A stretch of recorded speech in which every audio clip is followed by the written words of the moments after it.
Ici, et il y avait un Maggid, il s'appelait le Maggid de Vilna, et lui, dans chaque paracha, il trouvait de quoi parler. Par exemple, dans Bereshit, il faisait monter le kavod de Hevel par rapport à Caïn. Quand après il est arrivé à Noah, il faisait monter le kavod du tzaddik Noah, puisqu'on l'énumère à Rosh Hashanah dans la Haftara, dans le Moussaf.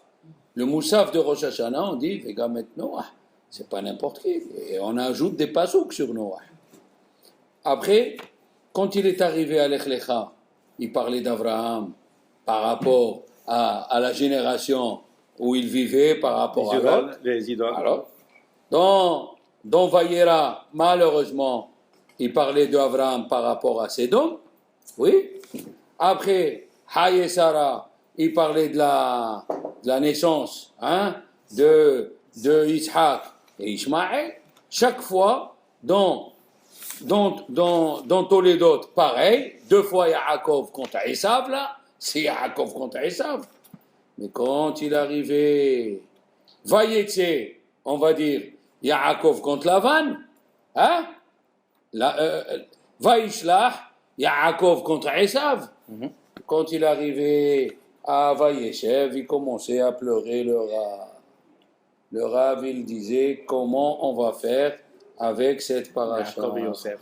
On va parler de Yaakov, de Yosef contre les frères, la truc des frères. Comment on va faire? Les frères entre eux.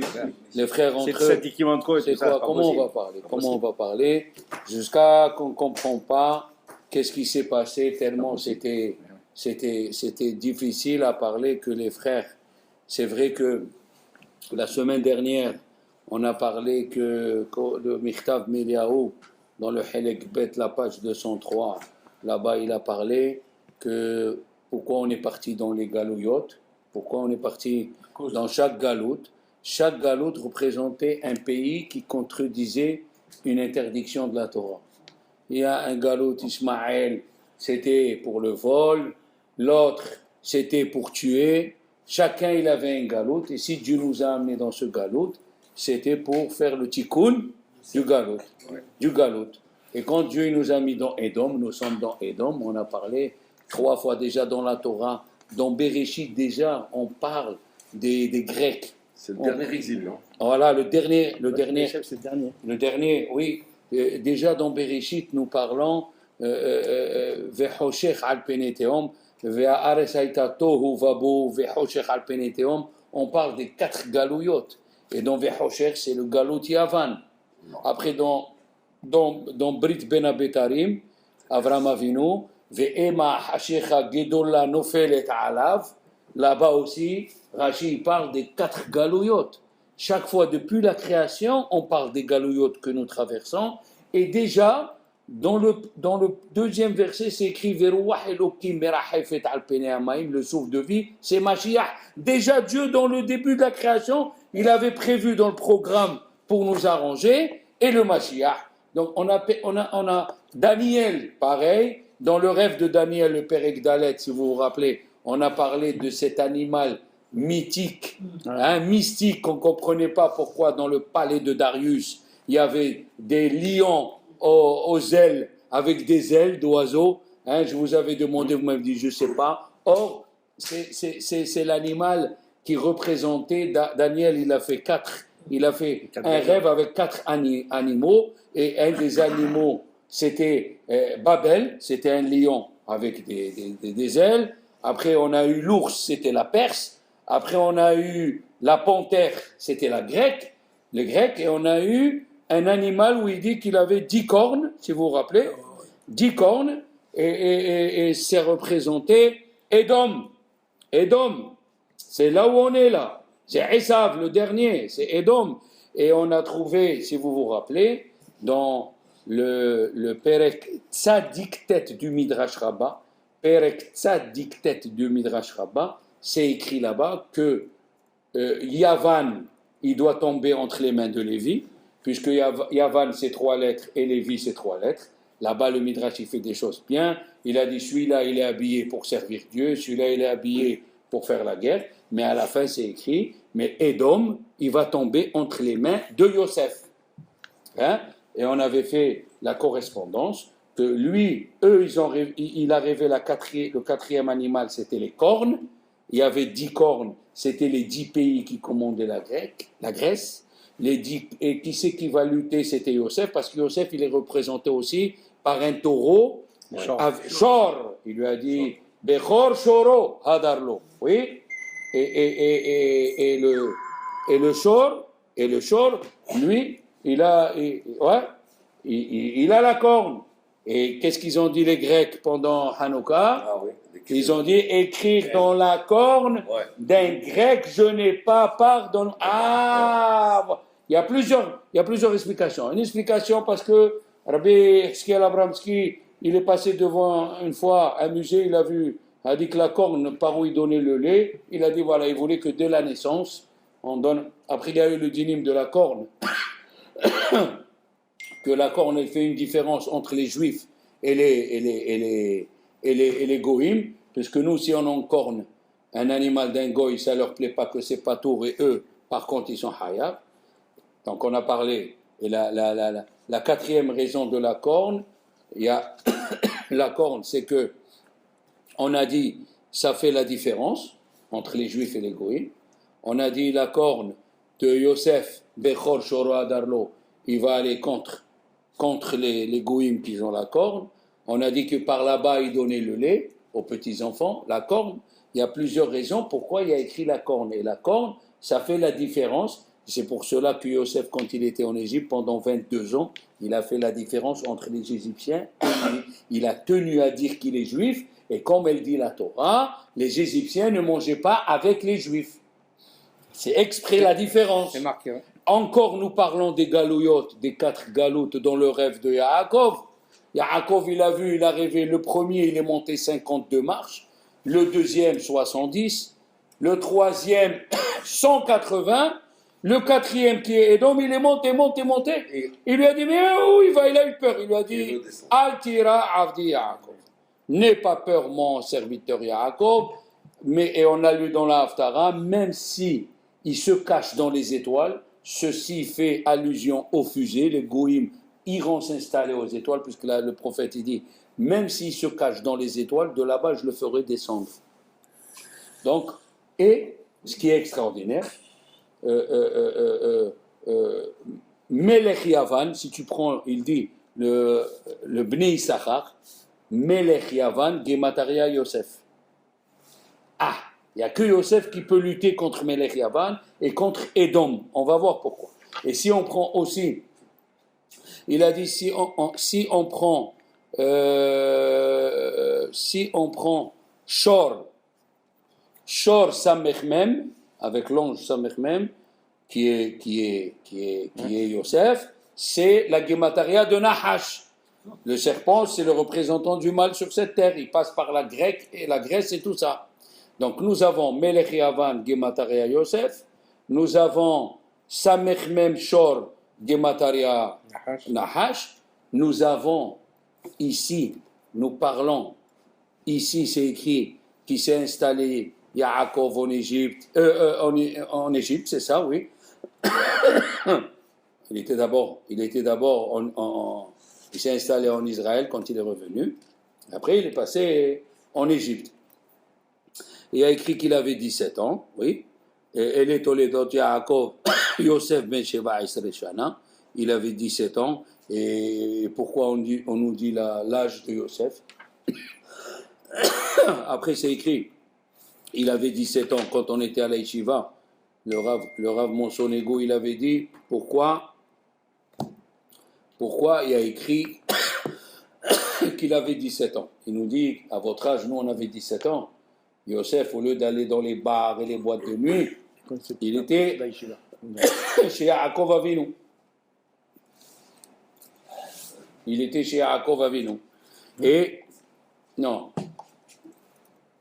Alors, elle nous raconte la Torah, que Yosef, ça n'allait pas avec ses frères. Eh oui, malheureusement, alors le Rav Dessler, si on prend encore les 4 galouyot que nous avons parlé plusieurs fois, même en Égypte, il y avait là-bas les 4 galouyot, il dit le Hida ala Shalom, on était dans les 4 galouyot, et il y avait Paras, Mada et tous, ils étaient là-bas, ils nous ont fait, hein, Bechor Bechor, que ça veut dire Kol Bechor, même des autres nations. Kol Bechor, même pas que des Égyptiens, même des autres nations, parce que ils nous faisaient travailler. Ils nous faisaient travailler, malheureusement. Et donc, Yosef, qui doit lutter contre Yavan, il était représentant par le taureau. Pourquoi? Parce qu'on en a donné plusieurs raisons. Et la 4e raison, si vous vous rappelez, c'est que il y a écrit ici, il lui a fait, Yaakov, il lui a fait Ketonet Passim. Qu'est-ce que c'est Ketonet Passim? Un habit bariolé. Au départ, Rachid, il dit, Al-Shem, parce que le mot Passim, c'est Potiphar, Soharim, Ishmaelim, bon, mais une autre explication, il a dit que Rachid a dit, Ziv Zikunim Shelo, qui ben Zikunim Ulo, ouais, parce que c'est écrit qu'il était le Veu Nahar, il était Nahar, on dit Nahar, on va comprendre que c'est un Nahar. Et Israël, il aimait Yosef, qui ben Zikunim. Alors, première explication, il est né dans la vieillesse, oui, qui ben Zikunim. Et il a dit, le Targum, Bar Hakim, il était intelligent, Kolma Shelamad, Mishem Va'ever Masarlo, il lui a donné tout ce qu'il a étudié. Et il dit, troisième explication, Zivikunim Shelo Domelo. Yosef ressemblait à Yaakov. D'accord? Le Baal HaTurim, Rabbi Yaakov Baal HaTurim, il a ajouté encore plus. Regardez ce qu'il dit. Ki ben Zikunim Ulo, le Baal HaTurim, Alav Shalom, voilà, Baal HaTurim, Behu Na'ar et Bine Bilha, Baal HaTurim, voilà, parce que j'ai pris un livre qui n'a pas le même ordre. Voilà, Na'ar, alors, Ben Zikunim, Zekenim Ketif. Il y a écrit Zekenim. On lit Zekunim, mais Zekenim Ketif. Chez Massar, lo kolma shikibel me Zekenim, Mishem Va'ever. Après, il dit, Ben Zekunim ulo, sofet tevot Amon. Quand tu prends Ben Zekunim ulo, sofet tevot Amon. Chez Massar, lo sitre Torah. Il lui a donné les secrets de la Torah. Comme c'est écrit, Va'eye Amun. J'étais le secret de Dieu. Oui? Encore Zekenim, Gemataria Raz. Le mot Zekenim, c'est la même Gemataria que le mot Raz, les secrets. Chez Masarlo, Razé Torah. Et Zekenim aussi, c'est les Mishnayot. Zra'im, Kadashim, Nashim, Yeshuot et Mo'ed. Donc à ce monsieur-là, Yosef, a 17 ans, c'est écrit qu'il était Nahar, il était jeune homme, et de l'autre côté, qu'est-ce que tu me dis? Que Yaakov, il lui a donné tous les secrets, Olam, Zohar, Razé Torah, Kal Shi'atalo. D'accord? Il lui a tout donné. Les rêves. Si on avait le temps, on aurait parlé des rêves. Il y a aussi à parler sur les rêves. Alors, il fait des rêves, et il vient les raconter. Regardez. Vaya halom. Yosef, halom. Mais si tu me dis vaya halom, c'est qu'il a rêvé. Hein? Attends. Vaya halom, Yosef, halom. Après, Shim'una, ha halom, ha ze, asher halamti. Encore 2 fois le mot halom. Vine anahno, zid. Ça fait 4. Vaya halom, od halom aher. On est à 6. 2, 4, 6. Il a dit, il est Halamti halom. Mais où il va ce monsieur? Voilà, 8. Il lui dit, Ma halom azé asher halamta. 10. À celle-ci. 10. 10 fois le mot halom. Qu'est-ce qui se passe? Alors, on va commencer doucement, les enfants. Donc, si on revient à ce qu'il dit le Rav Dessler pour rejoindre ce qu'il a dit, le Maguide de Vilna, qu'on est dans la galoute de Édom, parce que Édom, il haït Esav. Parce que Yaakov, il haït Esav. Yaakov, c'est une... Oui, j'ai voulu dire Yaakov, il haït Esav. Et c'est une haine, le mot, il est viscéral. Ça veut dire depuis qu'ils étaient dans le ventre, c'est pas tu m'as pris, je t'ai pris. C'était dans les gènes. Avant qu'il lui prend ou avant qu'il lui donne, dès que Esav voyait Yaakov, il attrapait une gastro. C'est pas possible. Ce type, comme il m'a dit une fois, enfin, c'est une façon de dire, un gars, il m'a dit à la Rouvière, vous savez, M. Cohen, pourquoi des fois on n'aime pas les Juifs? Je lui ai dit pourquoi? Il dit quand on vous voit, on voit les 10 commandements. Et nous, on fait le contraire. Ça nous énerve. Tu comprends? Comme ça, il m'a dit. Il m'a dit, vous êtes là, vous volez pas, vous tuez pas, vous trompez pas. Et nous, on est toute la journée à faire le contraire, à magouiller. Bon. Ma'lit Nas, il a dit comme ça. Eh bien, nos hachamim disent que Esav, viscéralement, il nous aimait pas. Et tant que nous, on était ensemble, on a parlé une fois, le but de la création, c'était d'être ensemble. Et c'est pour ça que Dieu, il a amené le Maboul. Pourquoi? Quand un, il vole à l'autre, c'est pas Hayav Mika. Alors pourquoi Dieu nous tue? Parce que on est parti contre la constitution de la création du monde. Quelle était la constitution de la création du monde? On le dit dans le début de Rosh Hashanah, Ve'asu kula maguda aha. Il faut qu'on fasse une seule même. Et quand un il a commencé à voler à l'autre, il a dit c'est pas ça que j'ai créé moi. Il dit Dieu. Moi j'ai créé des gens qui doivent se donner l'un à l'autre. Un jour on discutera sur Ve'afta l'eracha kamocha que le fils le natif, le fils de Rabbi Haïm Volozhin, il a dit, Rabbi Yitzhak, il a dit tous les matins, mon père il nous disait tu n'es pas né pour toi, tu es né pour les autres. Tous les matins. Un jour, on parlera sur ça, qu'on n'est pas né pour nous, on est né pour les autres. Alors il dit le Michtav Miléo. Pourquoi on a été exilé à Édom? Parce qu'il nous haït. Et il a dit Rabbi Shimon Baruch il nous haït pour rien. Parce que tant que c'est les goïms qui nous haïssent, on peut s'arranger. Mais quand c'est Yaakov qui haït Yaakov, quand c'est Yaakov qui haït Yaakov, quand entre nous, alors là, c'est la cata. Qu'est-ce qu'il a dit le Zohar? Le Zohar, il a dit qu'on s'est rassemblés, Avraham, Isaac et Yaakov, ils sont rassemblés, il a annulé la Gézéra, d'après le Zohar, il a annulé la Gézéra de descendre en Égypte. Mais quand ils se sont fâchés et ils ont vendu Yosef, il a dit Dieu, la Gézéra, elle revient. Hoser venir. On paye pour les autres. On paye parce que nous sommes des Gilgolim. Tu n'as pas vu la question fondamentale, les enfants. On a parlé de ça. Quand Dieu il a dit je vais détruire Sodome, qu'est-ce qu'il a fait Abraham? Il s'est mis à prier, vas-y. Ça c'est les autres. Et quand il lui a dit Dieu, tes enfants ils vont être 400 ans en Égypte, il a dit Hazak, je signe. Je signe quoi? Ni tu. Ou le purgatoire. Quoi? Non, mais il y a rien. Non, il n'y a pas de... Oui, mais est-ce que... Oui, tu as raison, Elie. Mais est-ce qu'il y a une réaction d'Abraham? Et c'est quoi? Pour les autres, Abd Abodazara, qui cassait les gens, il les coupait dans les lits. Parce que, ah là, tu t'es mis à prier. Et quand c'est tes enfants, on te dit, tu veux Gehinam ou le Galout, ils disent, le Galout est en signe. Mais il dit, ni ça, ni ça. C'est comme il te dit, tu veux la polio ou le sida? Je veux ni l'un ni l'autre, laisse-moi tranquille. Peut-être s'il aurait prié, ça aurait changé. Ah, ça doit m'arrêter, là. Non, mais Alors, la galoute, ça va nous permettre de rectifier. mais pourquoi il n'a pas prié Abraham? Voilà. Voilà, il fallait que tu pries. Pourquoi il n'a pas prié? Parce qu'il a vu. Qu'est-ce qu'il a vu? Il a vu que la galoute, ça va nous Non. rapprocher. Eh bien, les Chachamim lui disent ceci. Abraham, il lui a dit, Dieu, moi je veux donner la Torah. Et toi, tu ne veux pas que je la donne à toi, Abraham, Isaac et Yaakov. Pourquoi? Parce qu'ils avaient peur, Abraham, Isaac et Yaakov.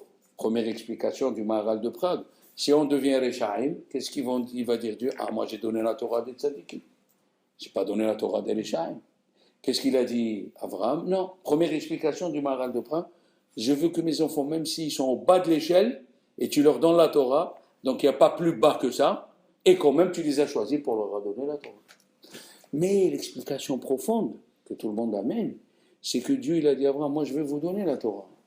Mais les Neshamot qui vont sortir de vous, il y a des mélanges, il y a beaucoup de choses qui ne vont pas. Alors il lui a dit, alors qu'est-ce qu'il faut faire? Il lui a dit, qu'est-ce que tu as fait toi? Tu t'es tué pour faire le tikkun de Adam Arishon, tu te rappelles? Tu as fait contre la Avodah Zara. Et Yitzhak, qu'est-ce qu'il a fait? Il a fait contre Shfichut Damim. Et Yaakov, il a fait contre Gilo Arayot. Il a dit, ben il manque encore. Il faut, si tu veux que je donne la Torah, il faut que tes enfants, ils fassent le tikkun. S'ils font le tikkun, je leur donne la Torah. Est-ce qu'il n'y a pas un meilleur cadeau que la Torah? C'est pour ça qu'Avraham Avinu, il n'a pas pris. Il a dit, si c'est pour la Torah, j'accepte, je prends tout. D'accord? Maintenant, Hakamim dit que parce qu'il y a une allusion dans la Gemara de Shabbat. Là-bas, il a dit Rabbi Tanhum, 2 drachot. Il a dit, ils l'ont jeté dans le puits, et le puits, il n'y avait pas d'eau. Alors elle a dit la Gemara, il n'y avait pas d'eau, mais il y avait des serpents, Akrabim et Nehashim. Et il a dit Rabbi Tanhum que celui qui met la Chanukah plus haut que Isrim Amma, 20 amot, qui est 10 mètres, il n'est pas acquitté. Quelle relation entre ces deux? C'est une allusion sur Hanouka. Quelle relation? Rabbi Tanhum, il a dit c'est deux halakhot en même temps. Quelle relation entre les deux? Un, ça parle du puits. Il a dit que quand Yehuda et Reuven, ils lui ont dit pourquoi tu veux le tuer? Ne le tue pas. Laisse-le dans le puits. Comment Yehuda, il a dit il a dit on ne va pas le tuer. Et il le met dans un puits où il y a des scorpions. Il a dit non, c'est le dîne de Hanouka. Pourquoi plus de 20 amot, c'est pas soul, la Hanouka? Parce qu'on ne la voit pas. Le puits, il était profond de 20 amot. Il ne voyait pas les Nehashim et les Akrabim. Voilà la relation des deux. Mais une chose est sûre, les enfants, une chose est sûre, que cette paracha, elle est très difficile à comprendre. Comment les frères, ils ont vendu un frère. Il y a Rav Shach qui dit, Alav Shalom, Rav Shach il dit dans ses drachot que c'est un accident de parcours. Un accident. C'est arrivé, comme Moshe Rabbeinu il s'est énervé, on l'appelle Moshe Rabbeinu. Plusieurs grands, ils ont fauté, mais ça ne veut pas dire que c'était en eux. Ça ne veut pas dire que c'était inculqué en eux. C'était un accident de parcours. La preuve, après, les frères, ils ont voulu demander pardon. Oui, mais ça prouve que c'était un accident de parcours. C'est pour ça qu'ils sont inscrits dans le pectoral. Le pectoral. Et alors, une chose est sûre. Il faut qu'on comprenne qu'est-ce qui est arrivé ici. Pourquoi la jalousie? On voit que depuis le début de la création, il y a la jalousie. Si vous vous rappelez, Caïn, il était jaloux de Hevel. Le serpent, il était jaloux de Adam Arishon. La lune, elle était jalouse du soleil. On est depuis le début, on nous dit que la chose, la principale où il faut faire attention, c'est la jalousie. La kina. C'est Yaakov qui a fait la différence. Alors, mais les enfants, les frères, ils n'ont pas compris ce qui se passait. On vient de dire que le visage de Yaakov, c'était le visage de Yosef, c'était le visage de Yaakov. Ils auraient dû demander pourquoi tu aimes Yosef plus, pas prendre une décision sans demander, comme en classe. S'ils voient, le prof, il fait une différence avec un élève par rapport aux autres. Si c'est une fois, ils disent rien. 2 fois, mais si c'est tous les jours, il vient, il dit à un élève, viens mon chéri, viens, il l'embrasse. Les élèves vont dire, monsieur, pourquoi vous faites du favoritisme?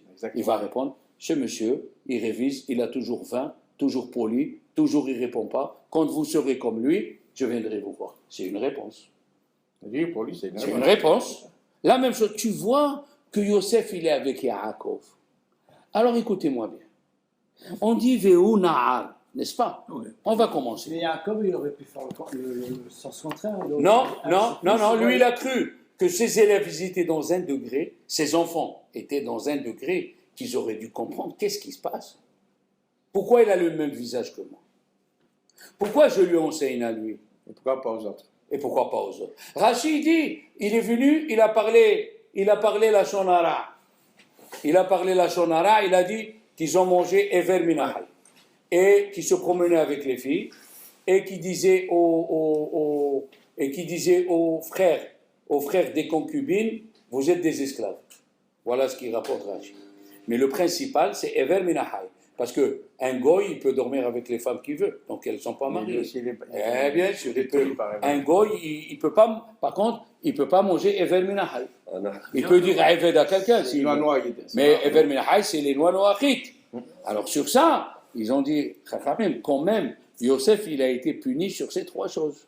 Il a été vendu, il dit, tu nous dis qu'on traite comme esclave, il a été vendu comme esclave, il a dit qu'on marche avec des filles, il a été avec Madame Potiphar, oui, il a dit qu'ils ont mangé Ever Minahal, ils ont égorgé l'agneau, ils ont amené le sang. Et Chachamim, ils disent, attention, pour faire ça, regardez, quand les frères, il y a écrit dans la Torah que les frères, faites attention à ces mots-là, oui, parce qu'il y a écrit, il lui a fait kétonet passim. C'est quoi cette kétonet? Tunique. C'est quoi cette tunique? Alors attends. Il a dit, Reuven, al tishpechudam, mettez-le dans le puits. On a dit quoi? Il veut le sauver, il n'a pas vu les serpents parce que c'était plus que 20 mois. Alors, regardez. Vayav Shitu et Yosef, ils ont découvert Yosef et Kutanto, sa tunique, et Ketonet a passé. C'est une répétition.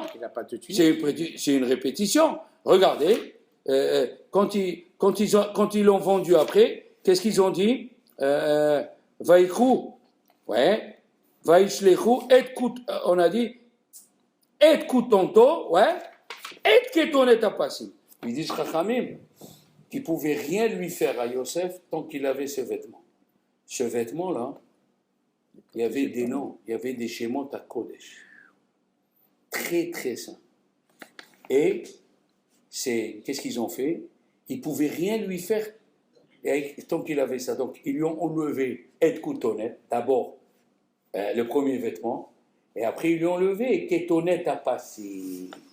Et alors, ils l'ont donné à Yaakov. Mais ce qu'ils ont pas compris, les frères de Yosef, le fait que Yosef, il a mis ça, oui, les noms saints qu'ils étaient dans cet habit, ils sont rentrés en lui. Et Yaakov, avec le vêtement qu'il a donné à Yosef, qui lui ont ramené les frères, à partir de ce vêtement, il le protégeait pendant 22 ans. Tous les jours, il prenait ce vêtement, il faisait une prière, que les noms de Dieu qui sont rentrés dans Yosef, qui le protègent là où il est. Ils se sont trompés. Des fois, tu crois faire mal à quelqu'un, mais de ce mal, il sort un bien. Et Ketonet à passim. Maintenant, ces noms passim, c'est des mots qui sortent, c'est des noms saints qui sortent de Birkat Kohanim. Et c'est quoi Birkat Kohanim? Hashem Ishmerecha, que Dieu t'aide, Vihoneka, ouais, hein? ואמרת להם כותב ברוך הוא מעמולם ברכך השם וישמרך יאר השם פניו לך וחונקה יישא השם פניו. Tout ça, ces bénédictions l'ont suivi en Égypte. Mais dans Masechet Sofrim, dans le Perek Kaf Aleph, il raconte une chose invraisemblable. Quand il a rêvé, puisque c'est écrit chaque fois Halom, c'est écrit Vehine, quand tu es dans un rêve, tu ne peux pas, tu ne peux pas être Moshel, tu ne peux pas être gouverné. Non, tu ne peux pas être celui qui dirige les détails dans le rêve. Le rêve, il vient comme il vient. Or, il dit à chaque fois, Yosef, Vehine, Vehine, Vehine, ils ont compris, les frères, que Yaakov, surtout, il a compris que c'était un rêve qui était vrai. Dans Masechet Sofrim, le dernier Mishnah Perek Kaf Aleph, c'est écrit, Yaakov, il est monté dans une montagne. Il a pris 12 pierres. Il a écrit le nom de ses enfants, le mois de l'année et son mazal. 12 pierres. Il a écrit par exemple, le mois de Kislev, c'est Binyamin. Il a écrit Kislev, oui. Il a écrit le mois. Il a écrit Binyamin, oui. Et son signe de zodiaque. À chacun. Il les a mis. Il disait par exemple, il a dit aux pierres, prosternez-vous devant Yehuda le roi. Les pierres, ils ne bougeaient pas. Prosternez-vous devant Lévi, qui va avoir le Beth Amikdash. Ne se prosternez pas. il a dit à tous les pierres, prosternez-vous devant la pierre de Yosef. Toutes les pierres, ils se sont prosternées. C'est pas mal ça. Après, la Mishnah continue, il a dit, il est descendu dans le champ, il a pris 12 épis. Les épis. Et il a écrit le nom du mois, le nom du chevet et son signe zodiacal. Et il les a mis autour. Oui, il a dit, prosterne-toi devant Lévi, personne ne bouge. Prosterne-toi. Il a dit, prosternez-vous devant Yosef. Tous les épis se sont prosternés devant Yosef. Alors il a dit, oh là là, première preuve, deuxième preuve, troisième preuve. Quand il a dormi Yaakov sur la montagne sainte, oui, c'est écrit qu'il a dormi Kiba Hashemesh, car le soleil s'est couché avant. Mais qui c'est qui a dit Kiba Hashemesh? Il dit le Zohar, c'est les anges. Yaakov, c'est le soleil de la terre. Alors quand Yosef, il a dit, j'ai rêvé la lune et le soleil, il a dit, qui c'est qui lui a dit? Parce que qu'est-ce qu'il a dit Yaakov? Avonavo ani veimecha, moi et ta mère. Qui c'est qui lui a dit à Yaakov d'expliquer que le soleil c'est lui? Alek, quoi est-ce? De suite, Yaakov, il dit, comment, moi et ta mère? Qui c'est qui t'a dit que toi c'est le soleil? Parce que quand il a dormi dans la montagne, et les anges disaient, Kiba Shemesh, il a dit à personne. Et là, Yosef, il le dit, c'est que le rêve, et c'est écrit, Ve'aviv Shamar et Davar. On ne dit pas Shamar et Davar, Shamar et Halom. Pourquoi c'est le mot Davar? Hachamim, ils disent, le mot Davar se dit à celui qui est prophète. Et s'il le savait, s'il le savait, Yaakov, pourquoi il a fait le deuil pendant le deuil? Il n'a pas fait le deuil, il n'a pas voulu accepter, non. Il y a écrit qu'il n'a pas accepté des tahanonim, et Rashi il dit, les fiches en mekablim tahanonim al hay. En mekablim, non, nihum, en mekablim nihum al hay. Il venait, lui, il a eu de la peine que ça va se passer comme ça. Mais il savait qu'il était vivant. Vivant. Il savait. Mais comment il ne savait pas. Vous savez que quand quelqu'un est vivant, la mère, elle n'accepte pas les condoléances. En Turquie, au temps de Rabbi Haïm Abou Afia, une maman, elle est venue voir le Rav, elle lui a dit, voilà, ça fait 18 ans, mon fils, il a disparu, mais dans mon cœur, il n'est pas mort. C'est pas possible. Il lui a dit, si dans ton cœur, il n'est pas mort, c'est qu'il n'est pas mort. Va, prie, demande à tous les rabbins de la ville qui prient. Elle a prié, jusqu'à un jour, elle rêve. Elle rêve, ils lui ont dit, ton fils, il est là. Elle est partie, il l'a trouvé. Elle a sorti, il était caché, ils l'ont volé comme esclave. Il a pris, il lui a dit, tu es juif, regarde, ici tu as une tache de rousseur, ici tu as ça, il a vu. Il a dit, maman, il a pris, ils se sont sauvés. Ils sont venus chez Rabbi Haïm Abou Afia et ils ont fait une séouda de foline, ils ont fait. Quand quelqu'un il est vivant, le cœur il n'admet pas, il n'accepte pas. Et Yaakov Avinu, et d'où on sait, il a dit, parce qu'on dit, dans les prophètes, Va'asim devarai beficha. Le Navi s'appelle, oui, il y a le mot davar dans le Navi, oui. Alors écoutez bien maintenant. Comment on sait que Yosef aussi il était prophète? Et là, il faut tenir la tête, parce que là, on va rentrer dans un peu de Kabbalah fantasmagorique. Le Midrash, il dit, une fois on dit que Moshe, il s'appelle Nahar. Oui, quand il pleurait, il avait 3 mois. Après, on dit, Yosef, il avait 17 ans. Pourquoi tu me dis l'âge, premièrement? On a répondu d'une façon. Et tu me dis, il était Na'at. À 17 ans, Na'at. Tu me dis, Yoshua, non, d'abord, Avram Avinu, Va'ani ve'a Na'ar. Quel âge il avait, Yitzhak? 37 ans. 37. Après, tu me dis, Yoshua, Na'ar. Combien il avait, Yoshua? 80 ans. 80 ans. Et alors, c'est quoi ce mot Na'ar? C'est quoi ce mot Na'ar? Rachid dit Na'ar, il se regardait dans la glace tous les jours. D'accord? Mais taken bisaro, kedeshenir et a fait. C'est beau. Alors maintenant, ça va pas du tout avec ce qu'on vient d'apprendre. Qu'il était prophète, qu'il connaissait toute la Torah. Tu as vu un kabbaliste se voir tous les matins devant une glace. C'est quoi cette histoire? Il se voit, il se parfume. Wesh. Alors, attendez, c'est bien, voilà. C'est très bien, vous avez retenu, mais on va l'expliquer. Vous savez qu'il y a un ange dans le ciel, il s'appelle Matat. Rachid il dit, dans Parashat Shemot, je vais vous envoyer un ange, mon nom est en lui. Il dit Rachid, Matat avec la lettre Resh Vav Nun, tellement il est saint, on ne peut pas dire son nom. Matat Resh Vav Nun, c'est la même, il dit Rachid, c'est la même Gemataria que Shakai. 314, 314. C'est pour ça que c'est écrit Hinini Sholeach Lachem Malach, Veshemi Bekirbo. Mon nom, il est dedans. Ah, doucement. Donc on a Matat, il fait 314, le même nom de Dieu. Une minute. Maintenant, qui c'est qui est. D'où il est sorti sur Matat? C'est Dieu qui l'a envoyé. Il l'a créé. Ce Matat, il dit le Zohar, c'était Hanoch.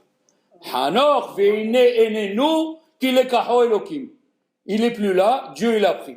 Pourquoi il n'est plus là? Il ne voulait pas, il était tellement tzadik, il ne voulait pas qu'il voie le Maboul. Qu'est-ce qu'il a fait Dieu? Il l'a mis en haut et il a rendu Matat. Il est devenu le représentant de Dieu dans le ciel. Tellement il s'est sanctifié. Maintenant, Yaakov, il a dit des mots que le dernier des Juifs est un type à 84 ans. Il parle comme ça, c'est un peu étonnant. Il dit à Lavan, donne-moi ma femme, je dois coucher avec elle. C'est quoi ce mot-là? C'est quoi ça? Ah, Yaakov Avinu. Ah, c'est ça. Ah. À quel âge il a dit? À 84. Point. 84, Gemataria Hanoch. Il a dit à Lavan, toi qui es dans la magie, je dois faire descendre l'ange Matat. Aujourd'hui, je dois me marier. L'ange Hanoch qui est 84, qui est comme mon âge, aujourd'hui, je dois le sortir. Pour ça qu'il a dit, maintenant, les enfants, on n'a pas fini. Qu'est-ce que c'est, les enfants? On dit dans Birkat Amazon, on dit Na'ar Haïti, Gam Zakanti, Velo Haïti Tzadik Ne'ezah. Qu'est-ce qu'il dit la Gemara dans Ibamot? David Amelech, il a écrit ça dans les Tehillim. Mais qui c'est qui dit cette phrase? C'est l'ange Hanor Sarapanim. Lui, il s'appelle Na'ar. Na'ar Haïti. Lui, il a 6000 ans, et comme c'est pas un être humain, il est toujours jeune. Alors il dit Na'ar Haïti, Vegam Zakanti, Velo Haïti Tzadik Ne'ezah. Alors lui, ce monsieur Na'ar, cet ange qui est très saint, il a 4 noms. Tellement il est saint, il a 4 noms. Ces 4 noms, c'est le début de ces 4 noms, c'est le mot Passim. Chaque lettre, c'est un des noms de ce malach-là. Quand il a vu Yaakov, Yaakov Avinu, il a vu que son fils, il lui ressemblait à lui. Il a dit, celui-là, il a l'influence de Na'ar, de l'ange Matat. Matat, il est venu chez lui. Veonar, c'est ça Veonar.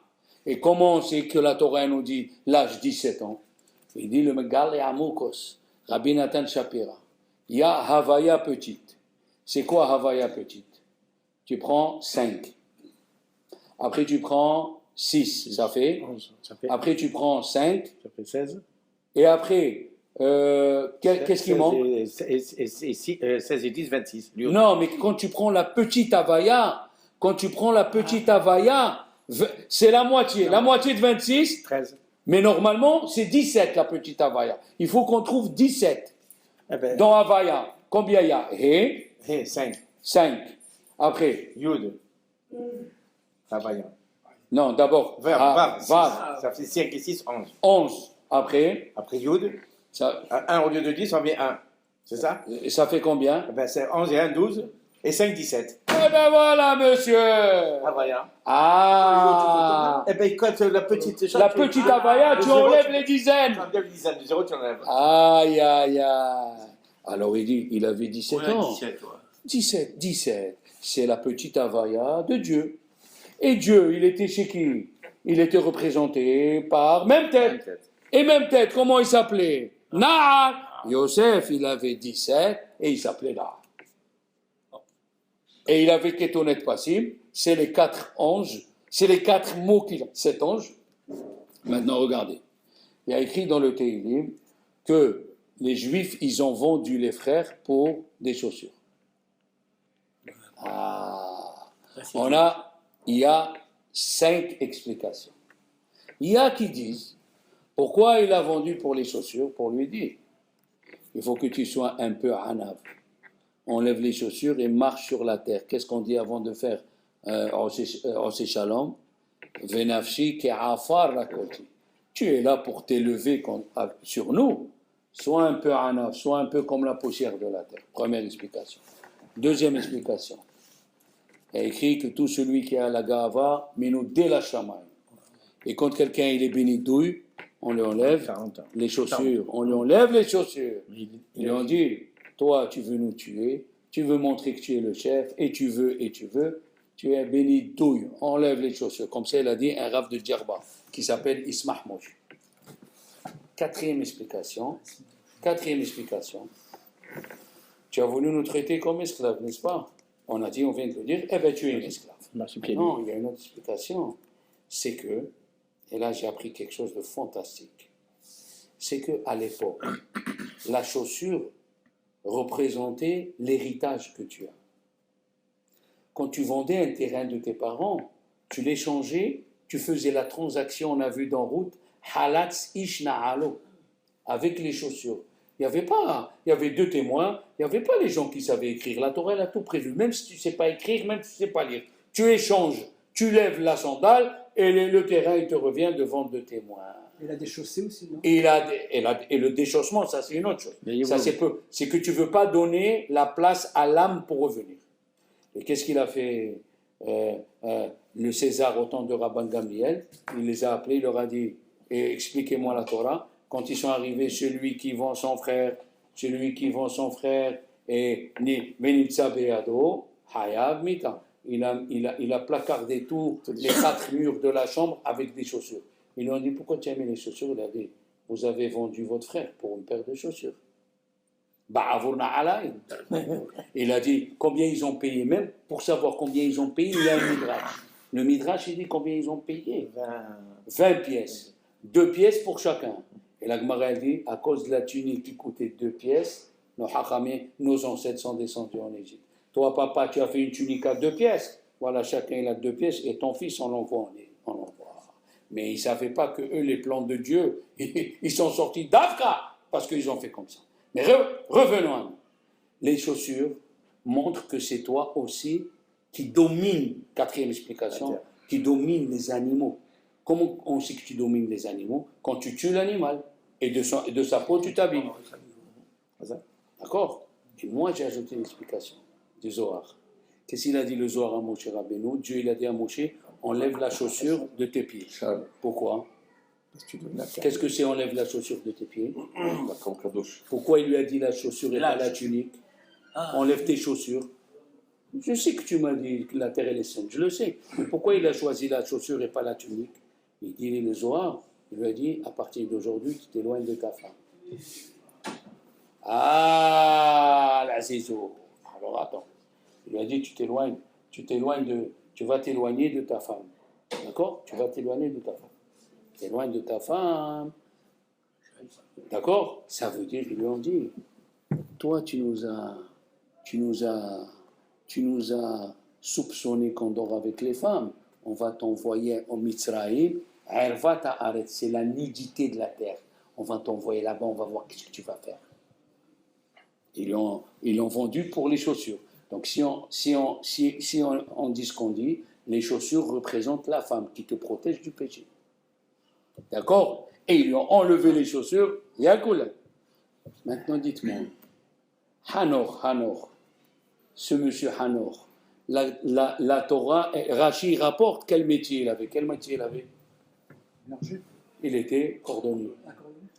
Oh, là, on rentre, il faisait les chaussures.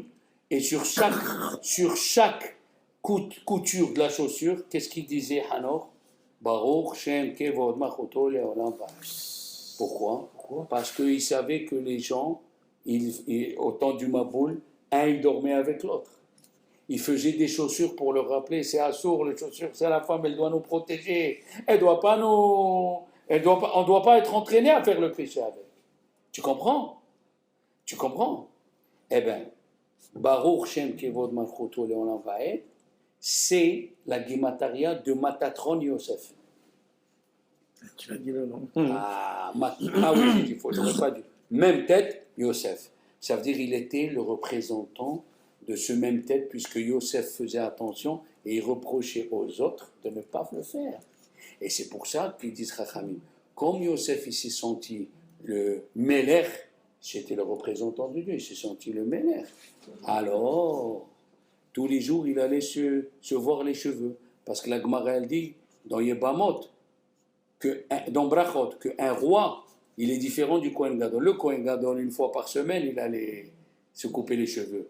Le roi, tous les jours, il se coupait les cheveux. Donc, qu'est-ce qu'on voit d'ici? Que Yosef, il était le chef. Il était le représentant de même tête, mais les frères, ils ne l'ont pas compris. Il y a eu la Sina, et à cause de cette Sina, il nous est arrivé ce qui nous est arrivé. Alors, la même chose dans Hanouka.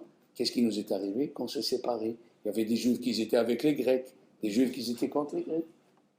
C'est quoi Hanouka? Qu'on se rassemble ensemble, qu'on retrouve l'unité. Il y a encore à parler, mais là, c'est l'heure. D'accord, les enfants? Quoi? Ah, oui. Même bien sûr. Hazak, Shalom. Si vous n'étiez pas loin de mon type.